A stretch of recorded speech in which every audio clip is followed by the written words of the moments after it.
بسم اللہ الرحمن الرحیم۔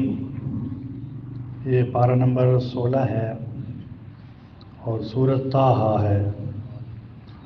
یہ حروف مقطعات ہیں، ان کے معنی سوائے اللہ تعالیٰ کے کوئی نہیں جانتا۔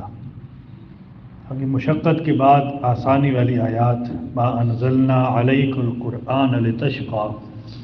حضور پاک علیہ الصلاۃ والسلام پر مکہ مکرمہ میں جب قرآن مجید کا نزول شروع ہوا تو آپ علیہ الصلاۃ والسلام پوری رات تہجد میں قرآن مجید کی تلاوت اتنی فرماتے کہ بسا اوقات مسلسل قیام کی وجہ سے آپ علیہ الصلاۃ والسلام کے قدم مبارک پر ورم آ جاتا۔ اس آیت میں نبی علیہ الصلاۃ والسلام سے فرمایا گیا کہ اتنی زیادہ مشقت اٹھانے کی ضرورت نہیں۔ پھر نبی پاک علیہ الصلاۃ والسلام نے اپنا معمول بدل دیا، رات کے کچھ حصے میں آرام فرماتے اور پھر بیدار ہو کر تہجد کی نماز پڑھتے۔ استوا علی العرش، الرحمن علی العرش استوا۔ اہل سنت والجماعت کا مسلک اور مذہب ہے کہ یہ آیت متشابہات میں سے ہے، یعنی اس کا معنی تو معلوم ہے لیکن مطلب اور مراد معلوم نہیں۔ استوا علی العرش کی مکمل اور مدلل بحث قرآن پاک کی تفاسیر کے اندر پڑھ لیں۔ حضرت موسیٰ علیہ السلام کو نبوت کا ملنا، وَهَلْ أَتَاكَ حَدِيثُ مُوسَىٰ، یہاں سے لے کر آیت نمبر 98 تک موسیٰ علیہ السلام کا واقعہ کہ جب حضرت موسیٰ علیہ السلام مدین سے واپس تشریف لا رہے تھے تو راستہ بھول گئے، تو موسیٰ علیہ السلام نے دور سے ایک درخت کو جلتا ہوا دیکھا تو اپنے گھر والوں سے کہا کہ یہاں ٹھہرو، میں وہاں سے آگ لے کر آتا ہوں۔ آپ جب اس درخت کے قریب پہنچے تو عجیب منظر دیکھا کہ اس درخت کی کوئی شاخ یا پتا جلتا نہیں ہے، بلکہ آگ نے درخت کے حسن اور خوبصورتی کو مزید بڑھا دیا۔ اسی دوران اس درخت سے موسیٰ علیہ السلام کو اللہ تعالیٰ کی طرف سے یہ آواز آئی کہ اے موسیٰ، میں تمہارا رب ہوں، اپنے جوتے اتار دو کیونکہ تم اس وقت طوا کی مقدس وادی میں ہو۔ میں نے تمہیں نبوت دینے کے لیے چن لیا ہے، اس لیے جو وحی تم پر بھیجی جا رہی ہے اسے غور سے سنو۔ میں ہی اللہ ہوں، میرے سوا کوئی عبادت کے لائق نہیں، اس لیے میری عبادت کرو اور مجھے یاد رکھنے کے لیے نماز قائم کرو۔ آگے اللہ تعالیٰ نے جو موسیٰ علیہ السلام سے مکالمہ فرمایا اور معجزہ عطا کیا اس کا ذکر ہے، آپ کی دعاؤں اور ان کی قبولیت کا بھی ذکر ہے۔ آگے موسیٰ علیہ السلام کی دعائیں، قال رب اشرح لی صدری، جب اللہ تعالیٰ نے حضرت موسیٰ علیہ السلام کو فرعون کی طرف بغرض دعوت جانے کا حکم فرمایا تو موسیٰ علیہ السلام نے اللہ تعالیٰ سے 4 چیزیں مانگی۔ اے اللہ، جو بات میں سمجھانا چاہتا ہوں میرے اوپر کھول دے تاکہ مجھے سمجھانے میں دقت نہ ہو۔ اے اللہ، مجھے اسباب عطا فرما دے۔ اے اللہ، مجھے فصیح زبان عطا کر اور زبان کی لکنت ختم ہو جائے تاکہ میں بات کھول کر بتا سکوں۔ یا اللہ، میرے خاندان میں سے میرے بھائی ہارون کو میرا معاون بنا دے، اس کے ذریعے میری کمر مضبوط فرما دے، اس کو میرے کام میں شامل فرما دے۔ یہ ساری دعائیں اللہ نے قبول فرمائیں۔ پھر اللہ تعالیٰ نے بطور احسان اور تسلی حضرت موسیٰ علیہ السلام کے بچپن کا واقعہ ذکر کیا کہ ہم نے موسیٰ کو حکم دیا کہ اسے صندوق میں رکھ کر دریا میں ڈال دیں۔ تو موسیٰ علیہ السلام کی بہن ساتھ ساتھ چلتی رہی، صندوق فرعون کے محل کے پاس پہنچا۔ پھر دودھ پلانے والے معاملے کی صورت میں موسیٰ علیہ السلام کو اللہ تعالیٰ نے ان کی ماں کے پاس پہنچوا دیا۔ اس سے آگے آیات میں حضرت موسیٰ اور ہارون علیہ السلام کے فرعون کے پاس جانے کا ذکر ہے۔ آگے منہا خلقناکم وفیہا نعیدکم ومنہا نخرجکم تارۃ اخری۔ یہاں اللہ تعالیٰ نے ضابطہ بیان کیا کہ مٹی سے تم کو پیدا کیا اور مٹی میں لٹائیں گے اور اسی مٹی سے اٹھائیں گے۔ بعض روایت سے یہ بھی ثابت ہے کہ جو انسان بھی پیدا ہوتا ہے تو رحم مادر میں ایک تو باپ کا نطفہ ہوتا ہے اور دوسرا جس مٹی میں اس انسان نے دفن ہونا ہوتا ہے اس مٹی کا کچھ حصہ اللہ تعالیٰ فرشتے کے ذریعے ماں کے رحم میں ڈال دیتے ہیں، تو جس مٹی میں اس نے دفن ہونا ہوتا ہے وہ مٹی اس میں شامل ہوتی ہے۔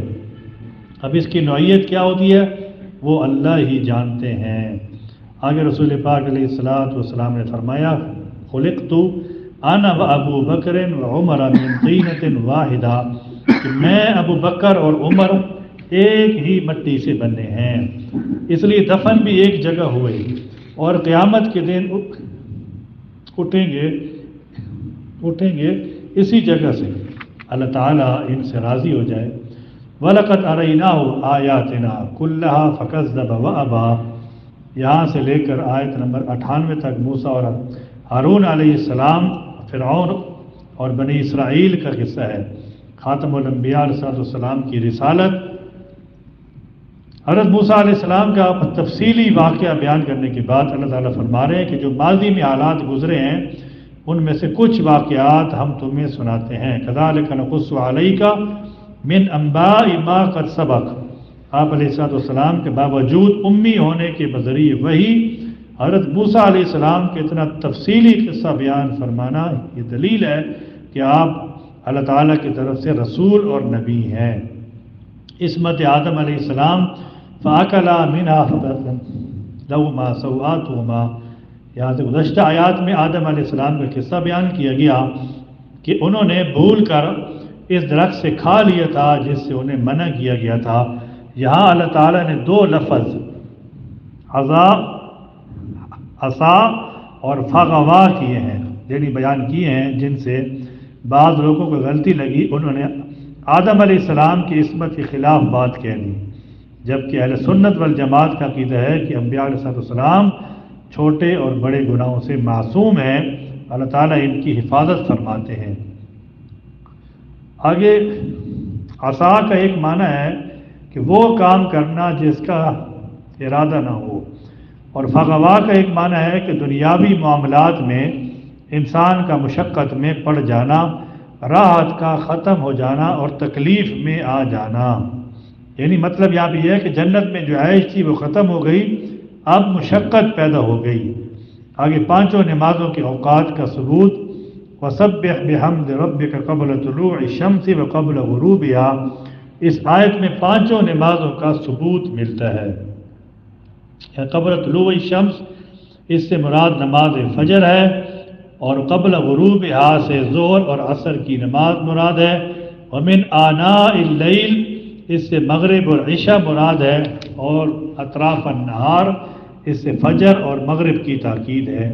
آگے دنیا سے بے رغبتی اختیار کریں، ولا تمدن عینیک الی ما متعنا بہ، یہاں نبی علیہ السلام کو خطاب کر کے یہ بات سمجھائی کہ جو مال ہم نے ان کفار کو دیا ہے، آپ کی نگاہ اس پر نہ اٹھے، یہ سب دنیا کا مال ہے، آزمائش ہے، اللہ کا دیا ہوا رزق یہ بہتر ہے اور باقی رہنے والا ہے۔ آپ خود بھی نماز پڑھیں اور گھر والوں کو بھی نماز کی ترغیب دیں۔ وآخر دعوانا اور الحمدللہ رب العالمین۔ بھئی آج 23 کی رات ہے، سارے حضرات سے گزارش ہے جی کہ اللہ پاک ہم سب کو توفیق دے عبادت کرنے کی، بڑا ہی ثواب ہے۔ آپ علیہ السلام کے حدیث کا مفہوم ہے کہ جس نے شب قدر کو پا لیا، اب اس سے مراد یہ نہیں ہے کہ نظر آ جائے، اس سے مراد یہ ہے کہ ساری رات ہم عبادت میں لگے رہیں، سمجھو اس نے شب قدر کو پا لیا۔ اب اس کی تخصیص اللہ پاک نے نہیں کی، بھائی 21 ہے، 23 ہے، 25 ہے، 27 ہے، 29 ہے، یہ ساری راتیں ہیں۔ اب سارا سال ہم سوتے ہیں جی، کتنا عیش کرتے ہیں، مزے کی نیند، تو یہ جو خاص راتیں ہیں، تو ان راتوں کے اندر اگر ہم جاگ لیں، اتنی عبادت کر لیں جتنی ہماری استعداد ہے، یہ نہیں ہے کہ ساری رات جاگ لیں، 1 گھنٹہ کوئی جاگ لے، 2 گھنٹے جاگ لے، 3 گھنٹے، کوئی 4 گھنٹے،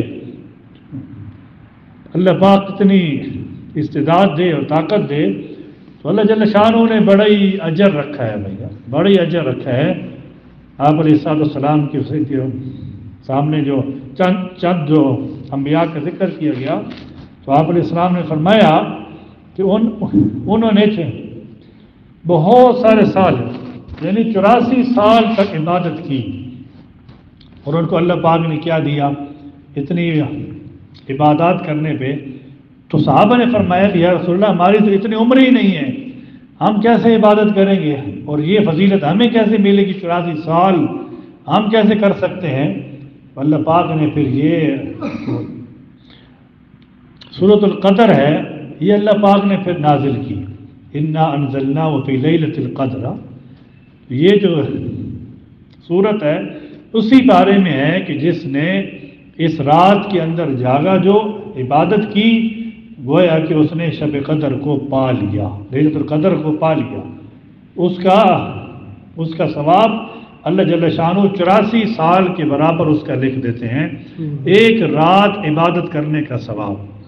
تو اللہ پاک ہمیں یہ توفیق دے بھائی، آج کی رات ہے جیسے اور 25 کی رات ہے، اس کی کوئی خاص علامات نہیں ہیں، علامات لکھی ہوئی ہیں کہ رات ٹھنڈی ہوتی ہے، ہوا چلتی ہے اور اس طرح آسمان پہ روشنی ہوتی ہے، یہ علامات ہیں، لیکن اللہ پاک نے اس کو واضح نہیں کیا، اس لیے کہ ہم عبادات کریں۔ اللہ تعالی ہم سب کو توفیق عطا فرمائے۔